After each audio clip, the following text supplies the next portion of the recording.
ప్రభువును రక్షకుడును పరిశుద్ధుడైన యేసుక్రీస్తు నామమున ప్రియమైన మీ అందరికీ ఉదయకాల శుభములు. నమ్మకము, సహాయం. ముందుగా నమ్మకం కలిగి ఉండాలి. నమ్మకం కలిగి ఉంటే సహాయం వస్తుంది. మరి ఎవరి మీద ఆ నమ్మకం?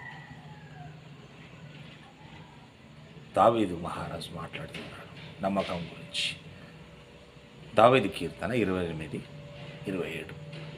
నా హృదయము ఆయన యందు అనగా దేవుని యందు, నా హృదయము ఆయన యందు నమ్మిక ఉంచెను గనుక నాకు సహాయము కలిగెను.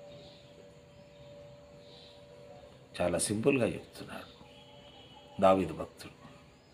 నీకు సహాయం ఎలా కలిగింది అని ప్రశ్న కలిగినప్పుడు, నా హృదయము ఆయన యందు నమ్మిక ఉంచెను, ఆయన అనగా దేవుని యందు.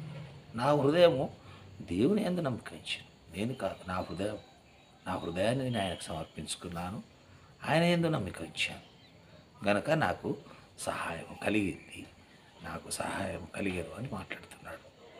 మన జీవితాలలో మన ముందున్న సమస్యలు, క్లిష్ట పరిస్థితులు కలిగి ఉన్నప్పుడు మనుషుల సహాయం కొరకు ఎదురు చూస్తుంటాం. మనుషులు మనకు సహాయం చేస్తారని మనం ఎదురు చూస్తుంటాం. ఎక్కువగా మనుషుల సహాయం మీద మనము ఆధారం కలిగి ఉంటాం.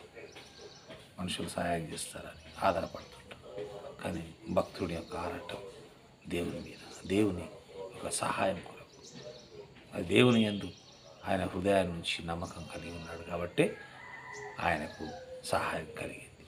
మరి నూతన సంవత్సరంలోనికి అడుగు పెడుతున్న మనం కూడా దేవుని యందు మన హృదయాలు దేవునికి సమర్పించుకొని దేవుని యందు మనం నమ్మకం కలిగి ఉంటే దేవుడే తప్పక మనకు సహాయం చేస్తాడు. అట్టి కృప దేవుడు మనకు అనుగ్రహించి నడిపించును గాక.